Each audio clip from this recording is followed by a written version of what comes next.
dipersembahkan oleh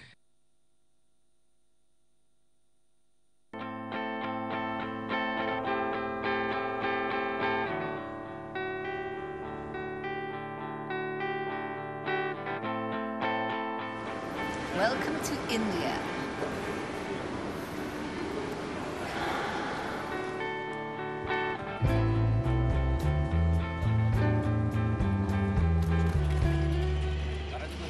My trip to Dharamsala, India this time is a little different from what I experienced 3 years ago.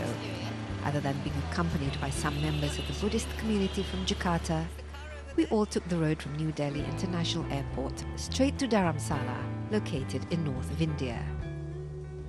The 12-hour journey on a new toll road is fortunately without mishap, the highlight being encountering marijuana plants growing along the sides of the highway.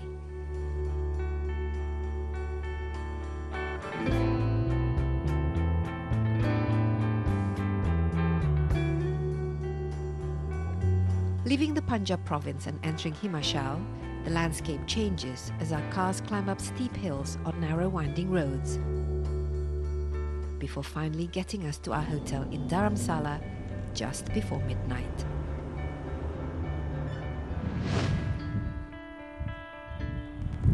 Hello and welcome to Face2Face with me. I'm Desi Anwar in a program that brings the world to your screen and where we meet people who make a difference to our lives. And this time I take you to Dharamsala in the Himachal Pradesh of North India.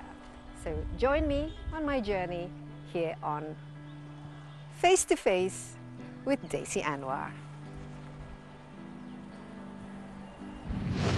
So who really is the Karmapa? And how important is he as a Tibetan Buddhist spiritual leader?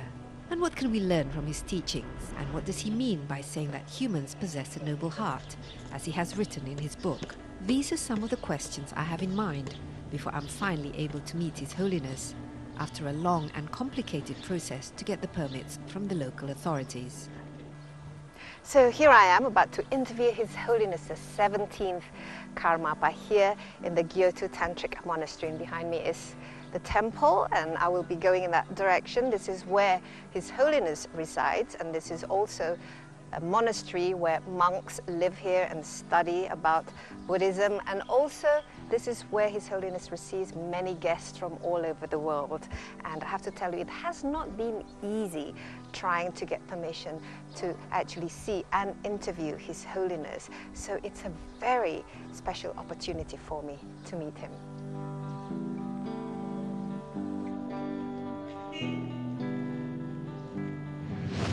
Your Holiness, it's a great pleasure for me to be here, to be received in your absolutely beautiful monastery. And I've just been reading your book, The Heart is Noble, Changing the World from the Inside Out. And I would like to perhaps explore some of your teachings and some of your ideas. What do you see as the main challenges and problems of the 21st century, perhaps different from the previous century, particularly faced by the young people who will be experiencing the 21st century?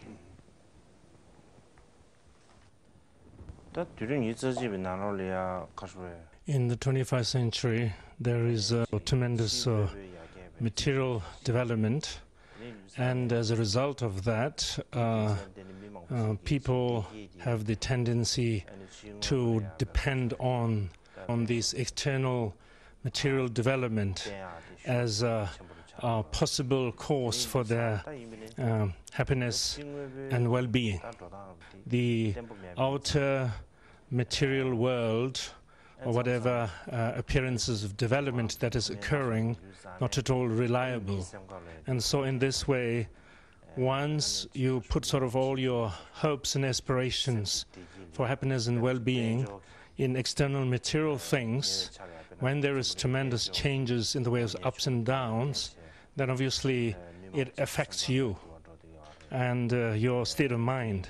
If we want to experience reliable happiness, if we want to experience genuine satisfaction, we just simply can't afford to depend on external material things, and we should, on the other hand, turn more inwardly and begin to look within the resources of our mind towards that effect. In turning inwardly, to look within, and you mentioned also in the title, changing the world from the inside out. What are the ways of doing this effectively so that we can enact changes in the way that we ourselves would like to see the world change?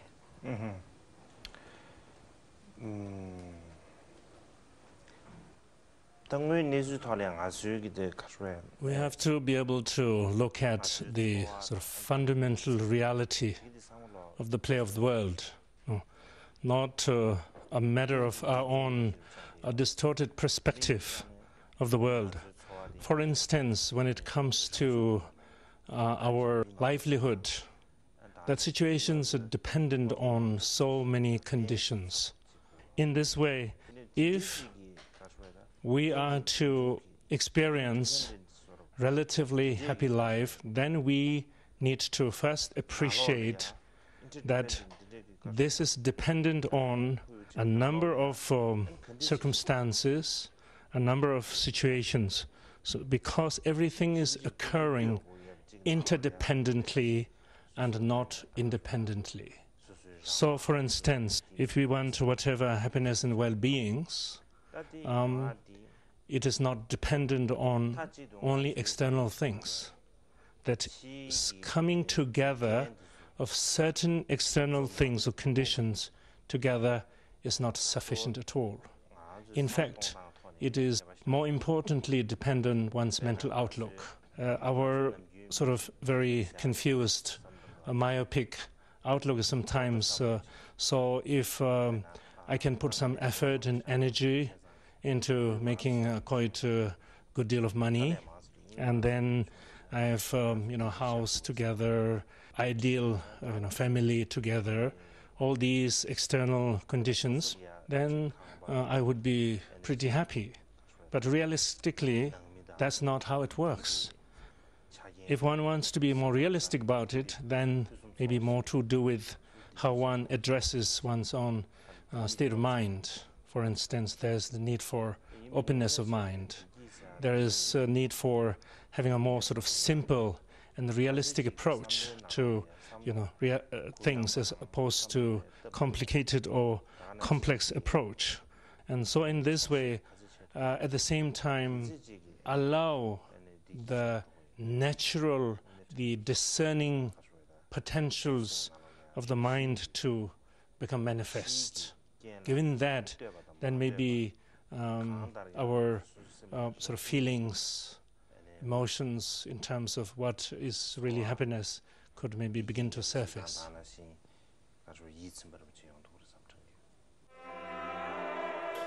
The first Karmapa, Dusum Khenpa, was born in eastern Tibet in the year 1110. He was the founder of the teaching lineage of the Karma Kagyu, which is a division of one of the 8 great practice traditions of Tibetan Buddhism. Dusum Khenpa was the first in Buddhist history to leave indications where he would be reborn so that his disciples could search for his reincarnation. He was also the first to identify himself to previous followers after he was reborn. And after 900 years, as each 16 Karmapas have spread the Dharma teachings, then passed away, the latest reincarnation is Ogyen Trinley Dorje, the 17th Karmapa, and tasked in bringing spiritual teachings, nurtured traditionally in the mountains of Tibet, into the 21st century.